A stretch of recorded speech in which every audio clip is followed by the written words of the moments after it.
Hi everyone, good morning, good afternoon, good evening. So now we are going to talk about a new topic, atoms. Okay, it's comparatively easy topic, one of the modern physics topic.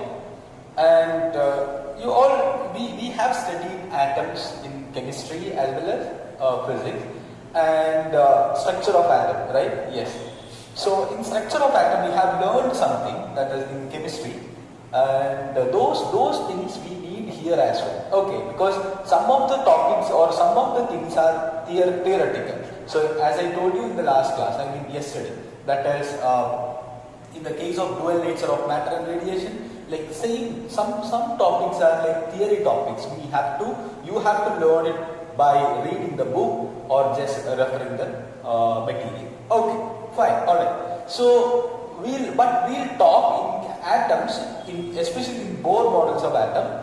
In Bohr model of atom, we have to learn more of numerical things. We have to learn some of the equations and all. So those things we will learn very specifically. Okay, alright. So let's start atoms. First one, Thomson's model of atom. So you all must have studied Thomson's model of atom. So when you came to school, you have studied the first chapter of chemistry or second chapter, I guess. So those things, like the first topic was Thomson's model of atom and Thomson's plum pudding model. And in these things, listen, usually there will not be any questions from these theory topics, but the thing is, you have to learn these things, like at least what are the postulates of those models and what are the disadvantages of those models, I mean limitations of those models. Okay, so those two things you just read it. Okay, so Thomson's model first, plum pudding model, and then alpha scattering experiment. That is very important. Alpha scattering experiment. So this Rutherford, before coming to the Rutherford's model, we have learned you must have learned alpha scattering experiment. So this alpha scattering experiment we have to learn. Okay, so in alpha scattering experiment, I think all of you remember what is alpha scattering experiment, or if you do not remember that, please refer the book and just look at that. And in alpha scattering experiment, the alpha particles are coming towards the nucleus, I mean the atom. So what is happening? So most of the alpha particles rays are going without any deflection. Some of them are going with slight deflection, and then some of them are 180-degree deflection, etc. So you remember that, right? I guess. Okay. So number of scattered particle is proportional to, that is n is proportional to, number of scattered particles is proportional to 1 upon sine to the power 4 theta by 2. Actually, this value is not that, there is no significance of this value to in the case of numerical point of view. In the numerical questions, we do not need this one. But you have to listen. You have to be very sure about what is this relation. Why? Because there will be a comparison kind of question, or the question could be the straightforward question. So n is proportional to 1 by sine raised to 4 theta by 2. Sine raised to 4 theta by 2. Okay, theta is the angle of deflection. So then there is a graph which is given theta versus n. So there is a graph which is given theta versus n. It is clear from the fact that it is inversely proportional to the fourth power. So it would be like this. The graph would be like this. Please note that. Okay. So you can just note this graph also. Okay. Alright. So again we are going to discuss about the number of deflected, number of scattered particles. Okay, number of deflected particles. So n1 by n2 is equal to t1 by t2. That is another relation. What is n1? N1 is number of scattered particles of first case. N2 is second case. T1 and T2 are the thickness of the foil. Thicknesses of the foils which we have used. Okay, so this is what is T1 and T2 are thickness of the foil which we have used. Okay, so this is what is the relation. N1 by N2 is equal to T1 by T2. Okay, then next is distance of closest approach. That is very important. Distance of closest approach. So that is what is. Look at this. Suppose if an alpha particle is coming, so at this point, like this is the closest approach. This is the R0, which is the closest distance that it can process, or the distance between the nucleus and not about the atom. I'm sorry. Okay, nucleus and the alpha particle. That distance is known as distance of closest approach. Suppose you consider, so this is my target. It can come like up to this point. Then this is the distance. Then why it is stopped here? Because it does not have energy to move to that place, or there is a repulsion from that. Why? That's why it is happening, right? So my point is, all of you listen. My point is, so the energy of this alpha particle would be equal to the potential energy. It will balance, or this is moving. So there will be a kinetic energy over here. This kinetic energy and the potential energy due to the target, both of them will be equal, or both of them will be balance each other. So that is why I can say that distance of closest approach, I can write half mv square. What is half mv square? It is the velocity, I mean kinetic energy possessed by this alpha particles, which is equal to 1 by 4 pi epsilon 0 q1 q2 by r. What is q1 q2 by r? Potential energy. Potential energy, both are charged particles. So potential energy, where Ze, what is Ze? Z is the atomic number. Why atomic number? Because suppose our target, how much is our atomic number of our target? That much amount of charge, that much amount in the sense Z into E. This is the charge of the nucleus. This is the charge of the nucleus. And what about 2E? 2E is the charge of alpha particles. Okay. So R0 we have got Z E square divided by mv square pi epsilon 0. Don't look at the equation and oh my goodness, this is very tough equation. Don't think like that, because it's like at least you have to know what is the relation connecting them. How does it relate to R0? How does it relate to this one?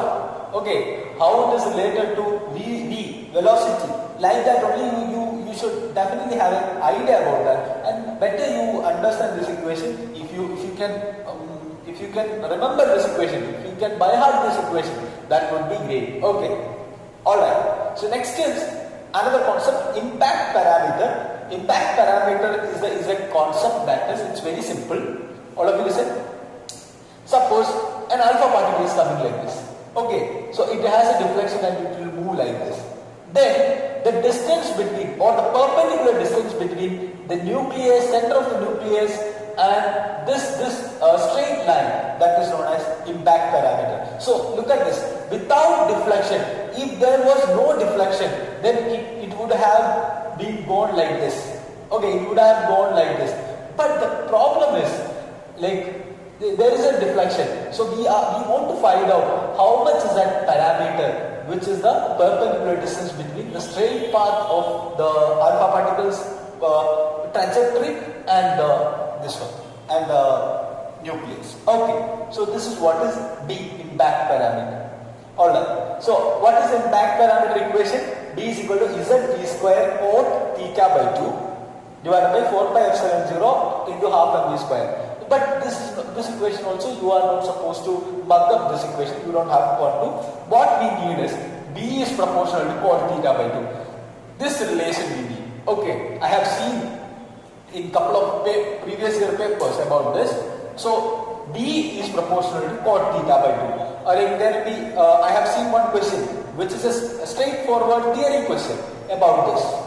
Okay, so only you have to know about B is proportional to cot theta by 2.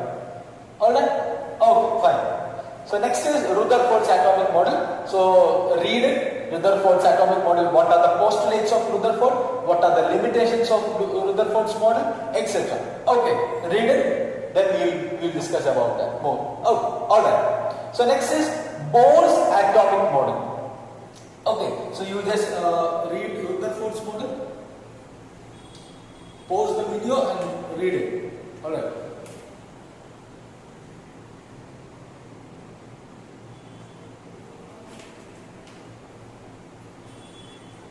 Yeah, I think you have got a chance to read Rutherford's model. Alright. Next we are going to talk about Bohr's atomic model. Bohr's atomic model. So Bohr's atomic model also, the important postulates of Bohr model, and what is Bohr saying? The electron is revolving around an elliptical orbit, revolving around the nucleus and without losing any energy. Okay, alright. So, and one of the very important postulates of Bohr's atomic model, which is angular momentum is quantized. Angular momentum is quantized. So, angular momentum, the word quantization we have seen before, right, in electrostatics. So, same idea here. So, it is quantized means L is equal to NH by 2 pi. So, this is the single unit into N, that is quantization. Okay, that is quantization. N is equal to NH by 2 pi, where N is equal to 1, 2, 3, etc. What is H? H is Planck's constant that we have seen in the last class. Okay, don't forget the value and all. Alright. Again, now we are going to discuss very important. This is the most important portion in atoms. Okay, I believe. So Bohr's parameters. Actually they are not Bohr's parameters. So, but I would like to call them as Bohr's parameters. By using Bohr model of atoms, we will obtain we are going to obtain some of the important equations, some of the important parameters, so that those are Bohr's parameters. Alright. So again, so we know that. Let me explain Bohr's parameters first of all. Like here, what is this? This is the elliptical orbit, or in which orbit the electron is revolving on the nucleus. So the nucleus is here. So what is R? R is the radius of that orbit. And what is V? V is the linear velocity of that electron. And M, E is the mass of the electron. E is the charge of the electron. And what is L? L is the angular momentum of the electron. Alright. So at least you have to keep in your mind, okay, it is revolving around and we want to find out all the parameters. So whatever the thing, so you just remember that. You just think about that. Like what are the things which are possible? What are the things which we have to find out if it is revolving around? Okay, we have learned it. We have learned it in circular motion, in vertical circular motion, etc. Right? So we want to find out the velocity. You can find out first we will find out the radius, the velocity, the angular momentum, the angular velocity, and the energy, etc., etc. Okay, so those are very important. And one more thing, there are a couple of tips I would like to give you in this Bohr's parameters. You have to keep in your mind very carefully. Okay, so first thing, listen. First one, what is our base? Base of this. Base is very simple. Suppose this is moving around this one. So what is the force which is responsible for that motion? Which is known as, what is this force which is responsible for that revolving? So which is nothing but, it is mv square by r, centripetal force. The force which is responsible over there, that is centripetal force. And let me ask you another question. Which force is providing this centripetal force? Which force is providing the centripetal force? Which is very simple, the electrostatic force of attraction between both of them. The electrostatic attraction between the nucleus and the electron. So I can say that 1 by 4 pi epsilon 0 Ze into E divided by R square. That is the electrostatic force, Coulomb's force, which is equal to mv square by R. What is mv square by R? That is centripetal force. Alright. Okay. And also from according to Bohr, we know that mvr is equal to nh by 2 pi. What is mvr? mvr is angular momentum. Okay, in mechanics we have studied that. Angular momentum, mvr is equal to nh by 2 pi, which is quantized. Okay. Again, so by solve this equation, R will get cancelled and everything you can do. So the thing is, when you do this, radius Rn will be equal to n square h square epsilon 0 divided by pi m z e square. Alright, once more, n square h square epsilon 0 pi m z e square.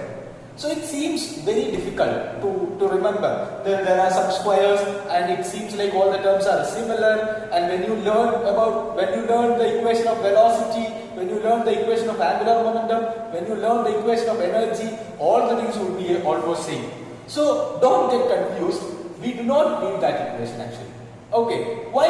Because we know, look at this. X is Planck's constant, epsilon 0 is permittivity, pi we know, m we know, E we know, all the values we already know. So why do we learn all those things? Even if we want to put those values in numerical problems, why do we learn this equation? We don't want to learn this equation. Only you have to learn 0.53 n square by z in angstrom. 0.53 n square by z angstrom. This is what is the value. R n is equal to 0.53 n square by z angstrom. So this is the value we have to know. Okay, and this I have given here. So the thing is, and also you just keep in your mind, this is very important. Rn is proportional to n square by z. Rn is proportional to radius of nth orbit is proportional to n square by z, where n is the number of orbit, I mean which orbit it is, z is atomic number of that thing. Okay, that atom. So that is what is Rn. Okay, so what maximum you have to know this one, and you should definitely understand how this is related to n and z.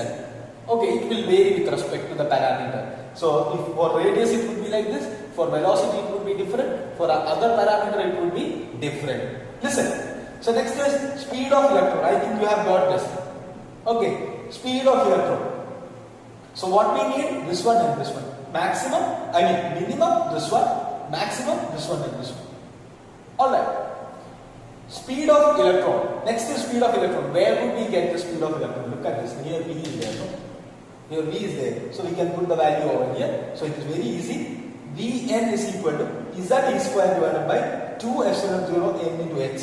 So the value will be 2.2 into 10 to the power 6 Z by n meter per second. 2.2 into 10 to the power 6 Z by n meter per second. Okay.